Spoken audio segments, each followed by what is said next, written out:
Alright, so obviously it's been quite a while since part 4 and even longer since I started this project. Essentially what happened is that as soon as I finished part 4, I was dedicating nearly all of my time to finishing up my 2013 list. And as soon as I finished my 2013 list, it was film festival season, and that takes up a lot of time. And in the midst of film festival season, I learned that my landlord was not renewing the lease because the property owner wanted the place back for personal reasons. So then most of my time became dedicated towards finding a place to live, and anybody that's lived in Vancouver can tell you that it is quite the painful and time-consuming process indeed. As luck would have it, the moving process was an actual nightmare and took up a shit ton more time than it should have. Not gonna waste any time going into detail about that, but most of it's documented on my vlog channel if you're curious. By this point, it had already been way too long since my last YMS review, so I focused all of my time on my Unfriended series. And those of you who have seen it already know that the editing in this series turned out to be the most complicated and time-consuming out of every video I've ever made. Now, obviously,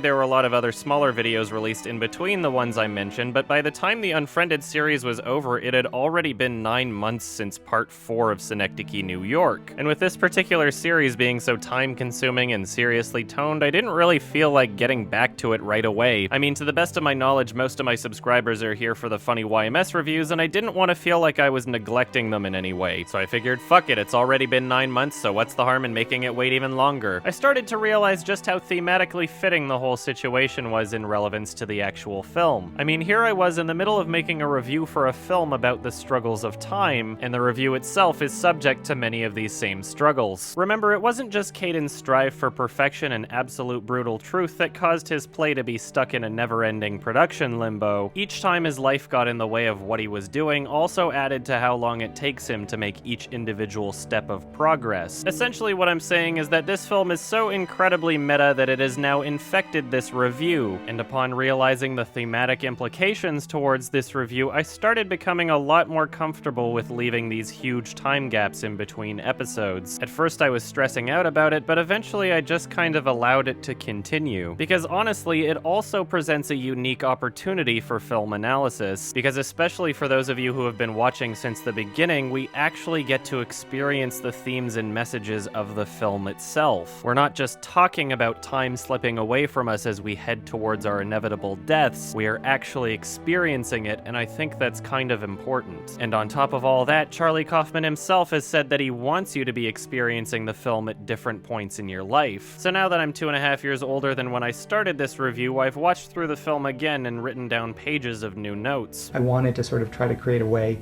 in my mind, that you could view the same piece of film on different occasions and have different experiences with it. The audience relation to a movie doesn't affect the movie. The movie's already set in stone, you know? So what you can offer people, or at least what I've decided I would like to try to offer people, is an ability to watch this movie now and watch it in 5 years and have a different experience because you're a different person. None of us are exactly the same person that we were 2.5 years ago, so to re-examine a film that's not only as interpretable as this one, but one that's literally about your own life experiences, naturally the film may just be viewed in a completely different way. So sit back and relax as I continue down this lonely existential spiral of life and continue my thoughts on this film from where I left off. So at the end of the last episode, Caden had just started taking on the role of Ellen by cleaning Adele's apartment, although one could also say that he actually first started taking on that role when he was cleaning Adele's art studio. I think it's important to note that every location he's obsessively cleaned is one that Adele once occupied. Perhaps this is a way of showing him attempt to cope with her disappearance by means of productivity. Anyway, after spending the entire night cleaning Adele's apartment, he returns home to Claire, and as I explained in part 4, Claire starts to notice some female traits. Now, some of you are probably wondering about the significance of Caden transforming into another gender over the course of the film. After all, the same statements about fulfilling roles and collective experiences could be made by him playing someone of the same gender, right? Well, as it turns out, it actually holds a lot of significance towards Jungian psychology. Carl Jung is an extremely important and influential figure in the world of psychology, where he theorized over the processes of individuation. What takes place psychologically to make up an individual apart from the collective? Carl Jung theorized of personified archetypes of the unconscious mind, two of these archetypal figures being known as the anima and animus. They both play a role in his theory of the collective unconscious, wherein the anima is the personification of predominantly female psychological qualities within a man, and the animus is that of predominantly male psychological qualities within a woman. He describes these psychological qualities as part of the unconscious mind, and views the anima process as a source of creative ability. Now keep in mind that a lot of what we consider psychology is essentially just philosophy, and I don't believe that Charlie Kaufman's trying to say that Jungian archetypes are the solution for the mysteries of the human mind, but just like the potential biblical connections I mentioned earlier, it is at least interesting to observe the similarities. And just because there may be a connection to Jungian archetypes doesn't mean that there aren't multiple or greater purposes for something like this being in the story. In a film like this, I'd say that this type of philosophy is rather fitting. I mean, the entire point of these archetypes is to help describe what makes up your true self. That's wonderful. God bless.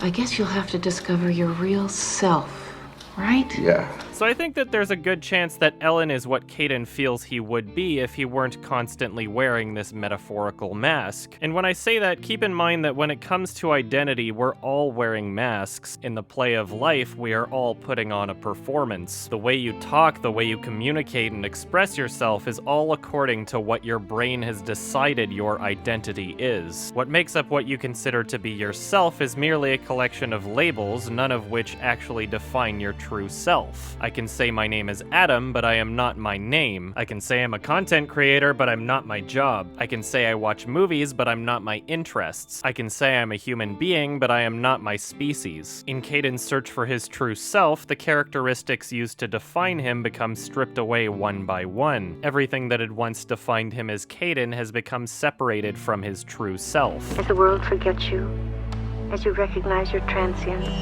as you begin to lose your characteristics one by one. He becomes separated from his job, his relationships, his name, his gender. It's really just a fascinating exploration of identity that Charlie Kaufman has included in this film. And with that in mind, let us now continue from where we left off. Now this scene is gonna be a bit of a mouthful to try and explain. Right now this is actually a rehearsal where Sammy is playing Caden and Claire is playing herself. And the lines that they're speaking are supposedly from a real-life conversation that Claire and Caden actually had. I don't like the guy you got to play you. You don't like Sammy?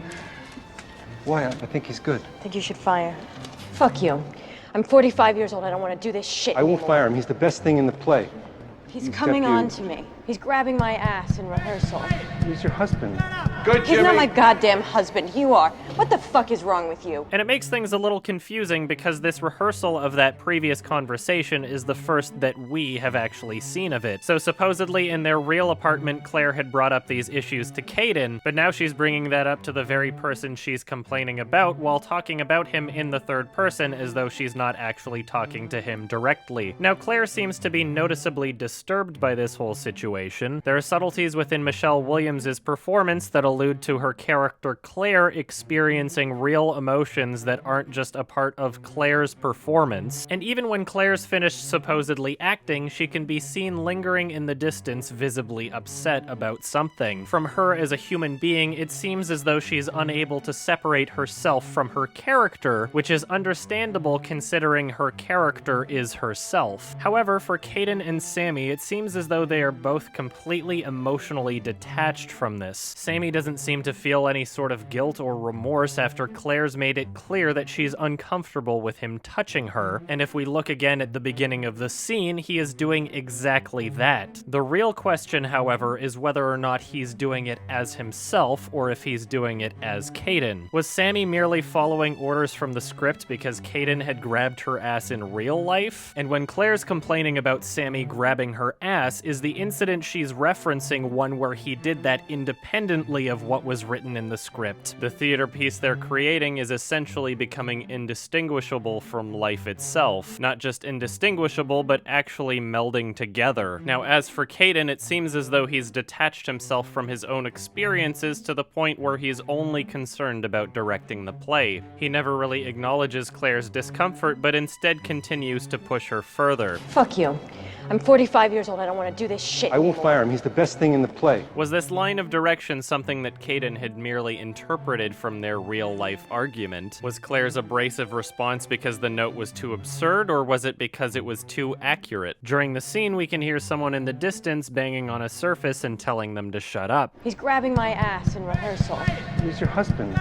Good, He's not my goddamn husband. You are. What the fuck is wrong with you? Now, that isn't someone telling the actors rehearsing to shut up. That's another actor that Caden has cast specifically for the role of telling them to shut up. Meaning it's likely that in the real argument that they're currently recreating, one of their apartment neighbors told them to shut up. Perhaps the real argument was much louder and much more heated, and that Claire and Sammy are more or less just going over their lines. After Claire leaves, Sammy starts writing down some notes and then asks Caden for a timeout. Caden, time out.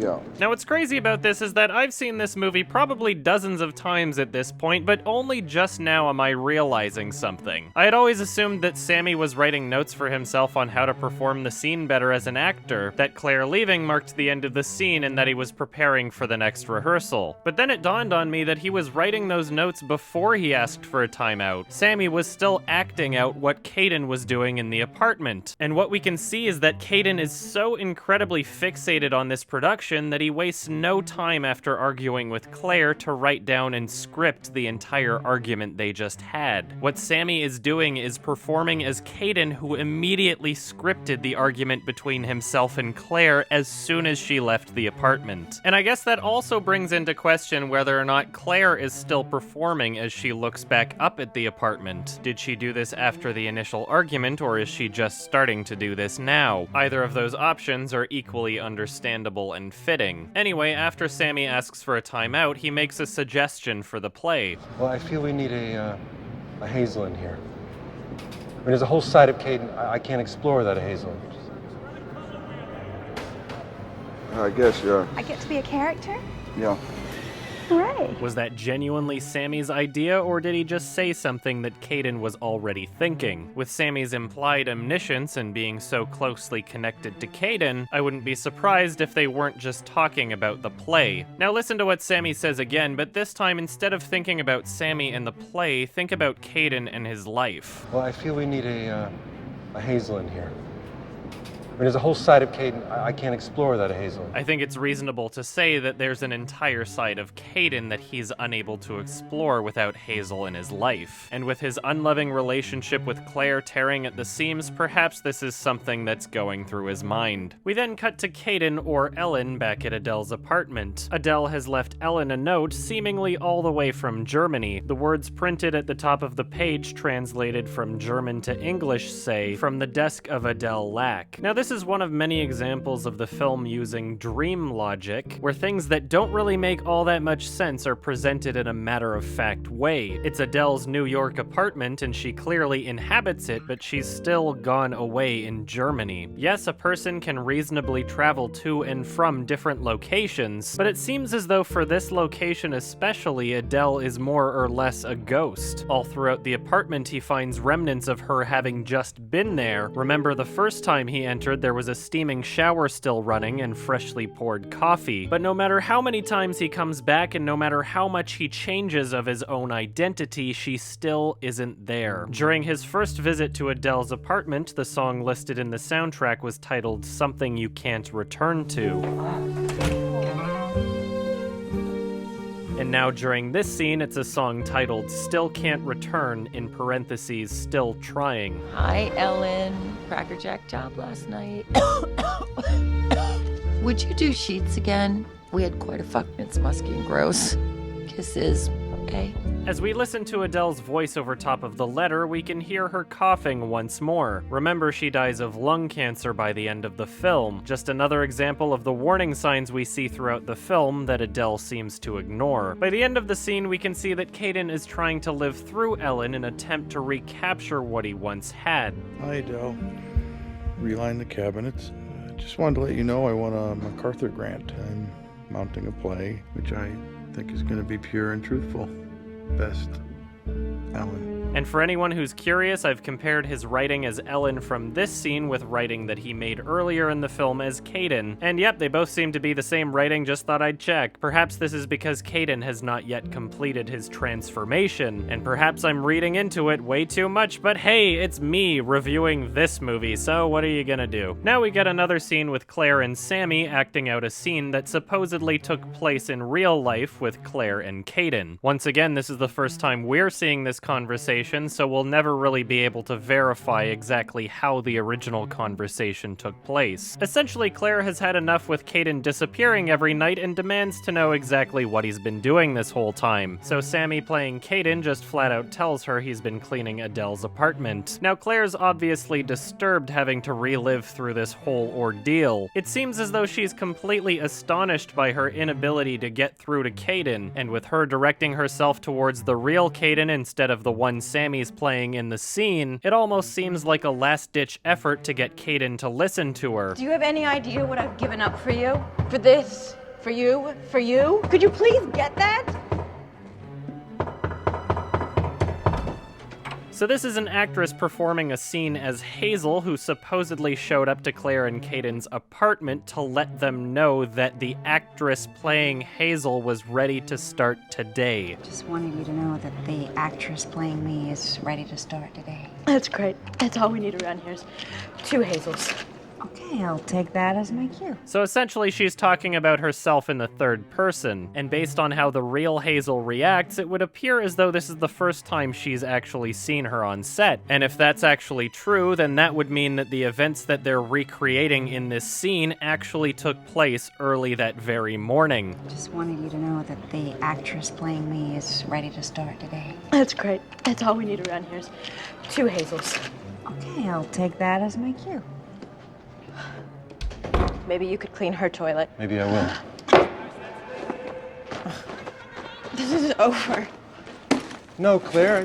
I'm not talking to you. I didn't say I was gonna clean Hazel's toilet. He did. But you thought it. I thought it, but I didn't say it. Once again, it would appear as though Sammy's able to know exactly what Caden's thinking. Now, despite Caden being the main character of this film and one that we are often meant to both sympathize and empathize with, he's kind of an asshole. Something I've realized about his character is that he never seems to do anything for anyone but himself. He is the representative of all of us, and yet he is nothing but selfish. Hold it, please. Hold it, please. I asked you to hold the door. I'm sorry, I pressed the button, but I think it was too You late. didn't press it. And one could very well make the argument that this is the case for all of us and that there is no such thing as a selfless act. Every one of Caden's relationships boil down to him trying to make himself feel better, especially when considering Claire, who has now reached her breaking point. I got an offer to do Needleman in a haystack. And I'm gonna take it. I want you out of the apartment. The real one. You can keep this one. Claire! And right on cue to signify the end of another one of Caden's relationships, a familiar song from the soundtrack starts playing. Still can't return, still trying. I already put out a call for a Claire replacement. It's interesting to note that as there's now a need for a Claire replacement in the play, there's also a need for a Claire replacement in Caden's life. We then cut to the real apartment where Caden's moving out his things and Claire's rehearsing for her next role. As he leaves and the door closes, the line she reads is rather fitting. Oh, Needleman, you had such potential, but I'm afraid I'm gonna have to move on. We now see that Caden has moved into the apartment next door. Perhaps it's partly due to his inability to let go, but I think it's also because he wants to continue scripting her for the play. Although many would consider something like this to be a wake-up call, he is just as obsessive as he ever was. We then see Caden stepping outside and looking back up at her apartment window. Back in the warehouse, we can see Claire's replaced, and Caden's even cast the actors she was rehearsing with. Meanwhile, Sammy playing Caden recreates Caden from the previous scene looking back up at the apartment. At this point, Caden realizes that he's not quite able to capture what he felt in real life. This is a lie. The wall separating himself and that which he cannot return to is a necessary component if he is aiming to portray his experience honestly. Will, I'm gonna wall it up.